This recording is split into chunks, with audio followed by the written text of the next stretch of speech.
sure, I better just... I'm down here. You can see the goats. They're all meandering around the field, and all the babies have just heard me now, so they're galloping down saying, "What's going on?" So there we go. I hope everybody can hear me and see me and everything. And so it's just a little different view this evening.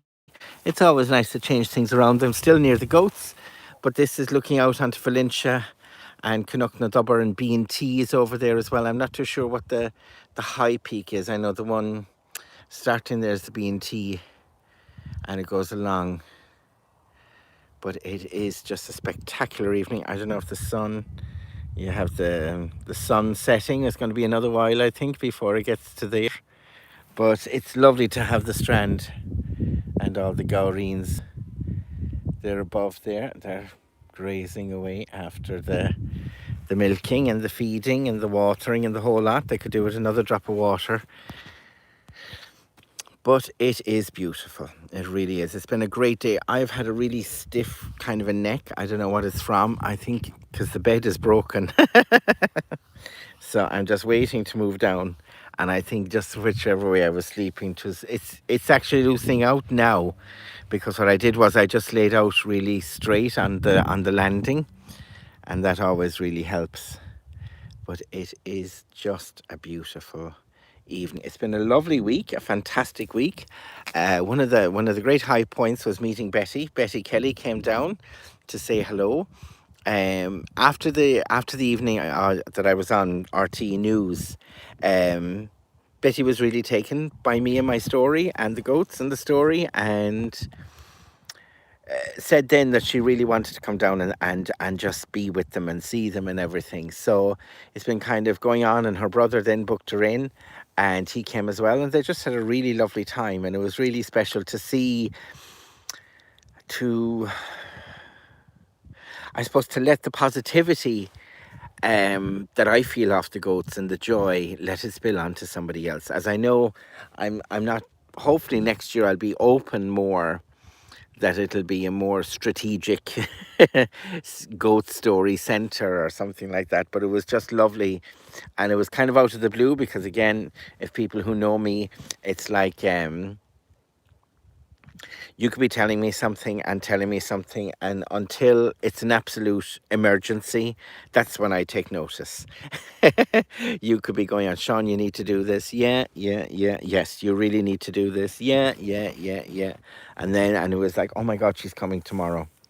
And so it was all set, and it was lovely. And she brought carrots as well, and she brought a toy for Grover, and Grover was mad about it. Grover's up at her play date, which is fantastic. It'd be lovely to have her here as well, because she just loves jumping into the sea and swimming, and we'll do that another evening. But her play date was away. Her play date's owner was getting vaccinated, so she was in Killarney for most of the day. So they're having a great run around above now.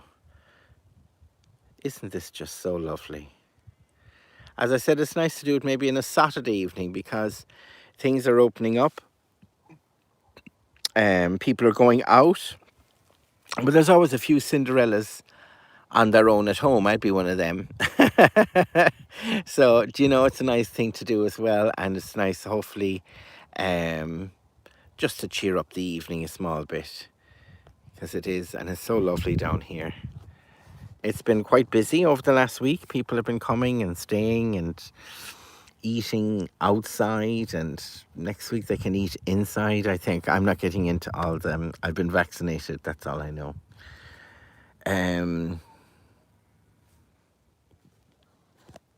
Yes, and something else is happening, but I'll talk to the patrons tomorrow. Because it's still ifsy butsy, and I hate saying stuff that I hope to do this in the near future, or weather permitting, or whatever. It's much better to say this is happening, or this has happened. I as I get older, I really dislike that kind of oh, this is going to happen and that is going to happen. And look at that for the sun. You could nearly watch it. It's great. You can see down here, my cousin James Grandfield lives down here, and he takes a lot of beautiful photos, and you can see the inspiration down here. Oh, Shaz, Conna see Antoinette, tá sé go hálan ar fad.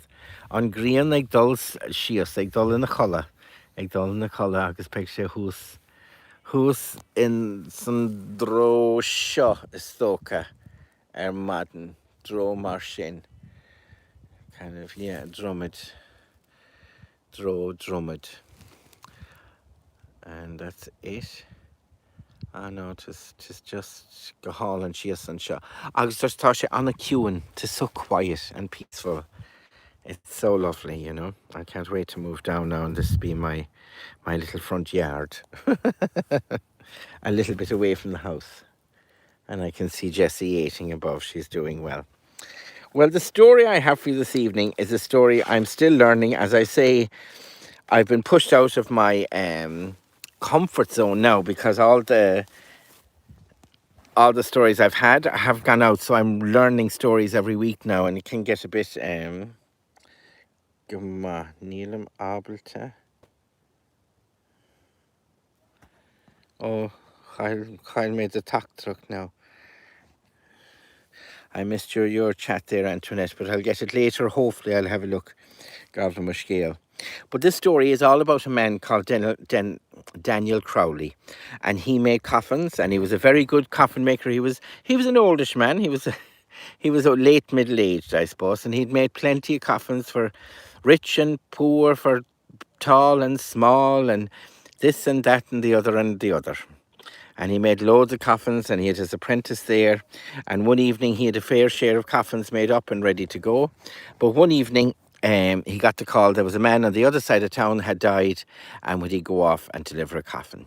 So he went in and he picked out a coffin, and he was very good at picking out the right size as well, because sure, he knew everybody in the town or the village and the outskirts and everything. So if they gave him the name, he'd nearly have the measurements right as well, which can be comforting or not. It can be a bit creepy as well that somebody's watching you and they're reckoning out what height you'd be and what width you'd be and what kind of a coffin you'd need. So he put the coffin into the donkey and car, and off he went to the house. And of course he went in, and the corpse was up on the table, and there was 4 or 5 women cleaning away and crying, and oh, the craft of the poor Bain, and the great Bain, and a lovely man he was, and the crater. And there was a crowd around, and there was in the kitchen, and so they asked Dan Crowley to sit down with him. He left the coffin outside, and somebody brought that in for the corpse later on. That was fine. And he sat down and he was telling stories and he was telling yarns. He was a great storyteller, and they were all mad about this, and they were all quiet, and there was drink going around, then punch, and he got a glass of the punch as well, and then he had total hush, and he sang a song. But it wasn't a song of this world, it was a song of the fairies. And nobody could really know what language it was in, but it was in the fairy language. And they thought this was the greatest thing going. They really thought this was fantastic now. And there was a woman there, and she had 3 daughters who were single, and she was trying to get them married. And she said, wouldn't this lad be the man to marry one of them? That's like me and Daveen's triplets now. The Sheila, and Scotcha. Oh, I must talk about Scotcha later. And she said, wouldn't he be the man to marry one of my daughters? Jesus, he's great. He's plenty of money. He'll always have business. And now he's a great singer and a storyteller. Sure, what more would she want? This would be fierce exciting altogether. And she said it to the woman next to her. She said, hi, what do you think about a match between one of my girls and Dan Crowley? Wouldn't it be a great thing altogether? And the woman said, I don't know. Sure, he's kind of set in his ways now. He's a bit of a bachelor, you know. He never got married. And the woman said, don't mind that. There's always a bit of life. Where there's life, there's hope, she said. And of course, she went over to Dan Crowley anyway.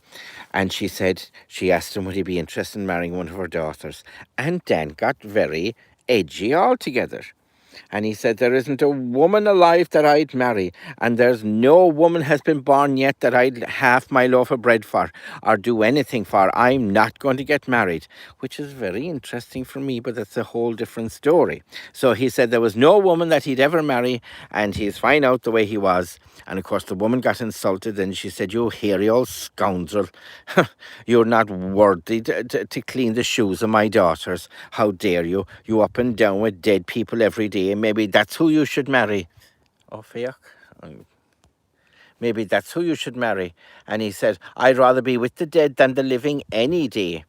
Oh, she said, that's where you should be. That's who you should be having the party with, is all the dead crowd. And he said, if I could, I would. And she said, why don't you ask him over for supper? And he said, and he stood up and he kind of proclaimed this. He said to all the men and all the women, all the children, the soldiers, the sailors, the priests and the nuns, all the people that I've ever made a coffin for, come to my house tonight and we'll have a great feast. A great feast will be had. And he got up and he walked out.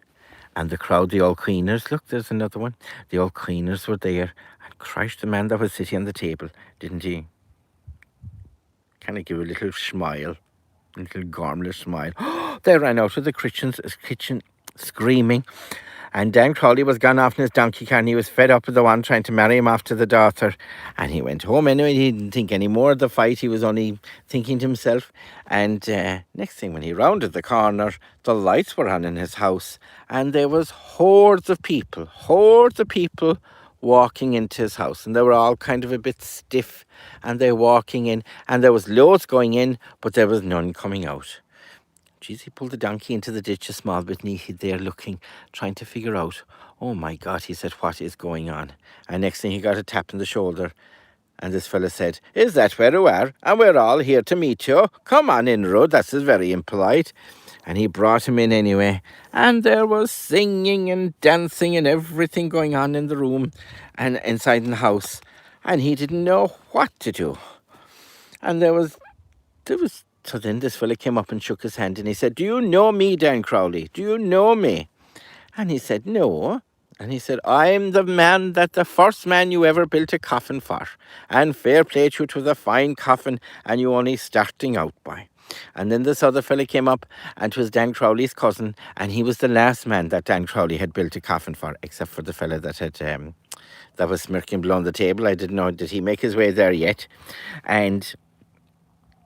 'twas all going on then, and the cousin stayed with him, and he was talking. Then there was this woman, and she was kind of like hiding a bit to the side of the dresser, and she looking out, and she all nervous.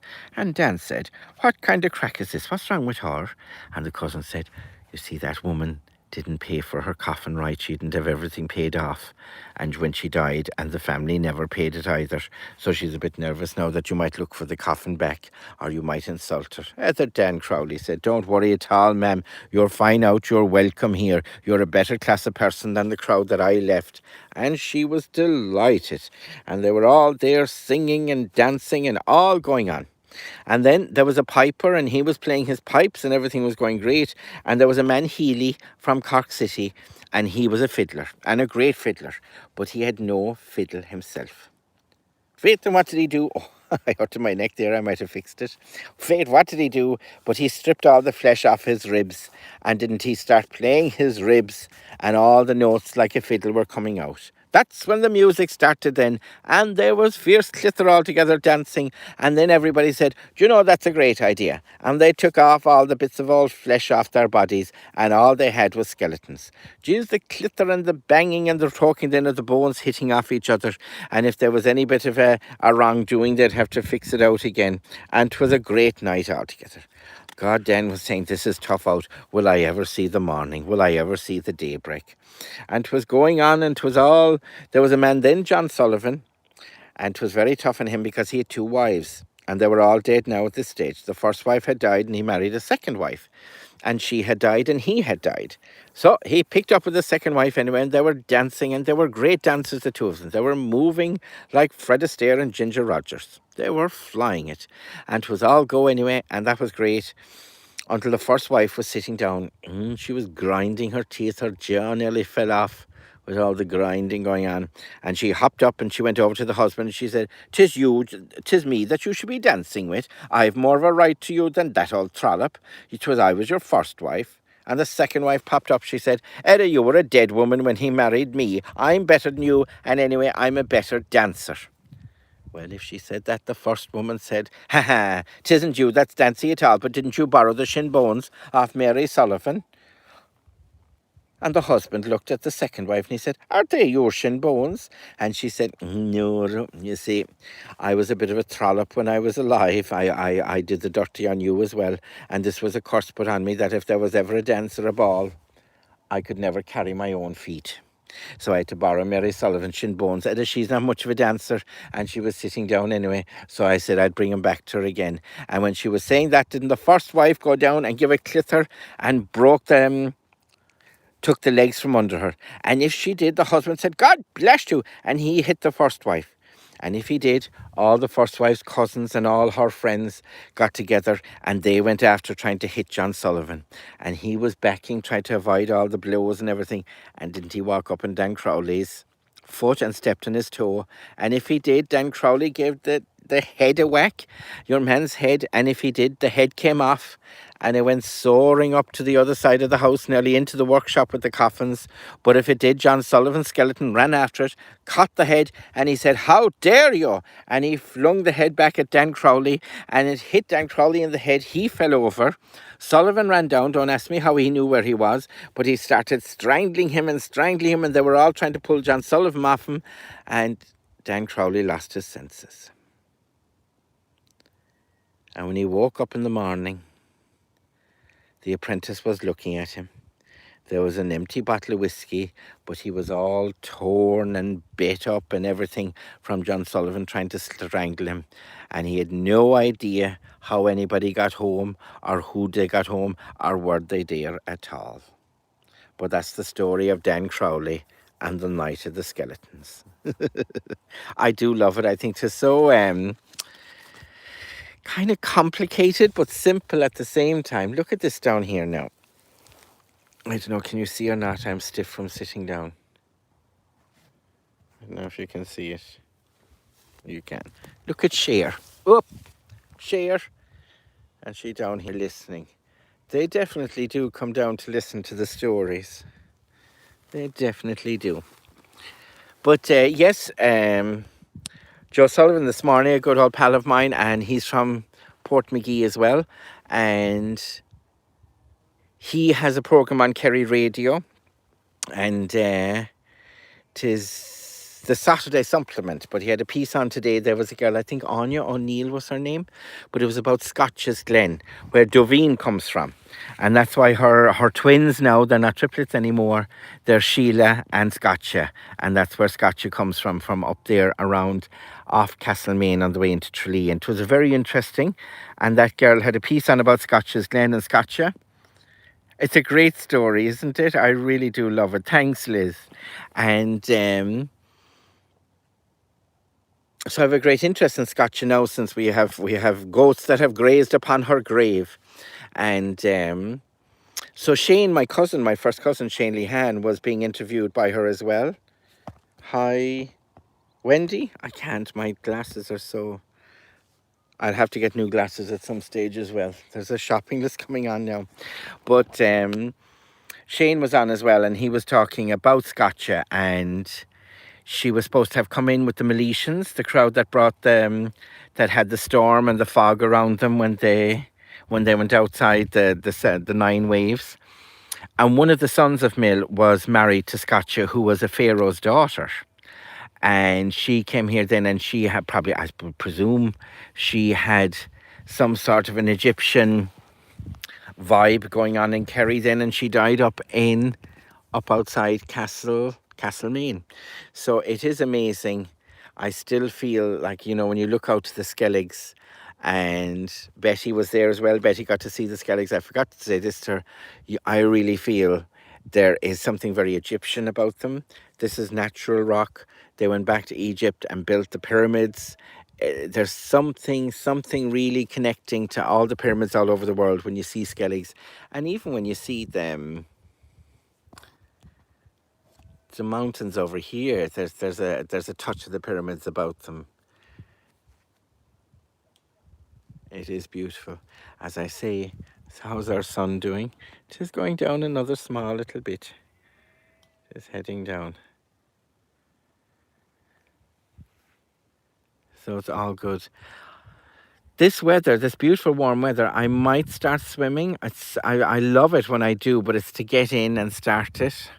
You just feel all your inner organs are going to fall out or something when they get a shock. But then once you do it, I mean, there was one year that I kept swimming up to Halloween. I started in June or July and swam every day without fail. But then when I stopped one day,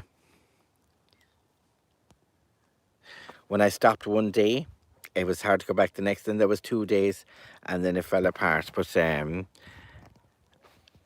we might try it again. But it is so beautiful, and the dogs across the way in Valencia, they're barking away. So that's it. We had Betty, we had Scotcha, we had something else maybe happening. No move now. I'm still waiting to get the money out of Google, the YouTube money. They're just making it very difficult. It's just all bureaucracy, which I always battle with anyway. But hopefully now this week I'll have my ducks in a row and try and get it out and get the mobile home up and running in place, because I'm going to try and do a few little things in August. So I need to have that in place. So we'll have to see how it goes. I think that's it really. I have no other news. The goats, they broke out yesterday evening. I was saying that this morning. It was great. It was really great, because I just walked down and they were all out in the field they shouldn't have been, with no wire, eating all the trees, eating all the plants, and they are a bit like locusts, God bless them. They really do just go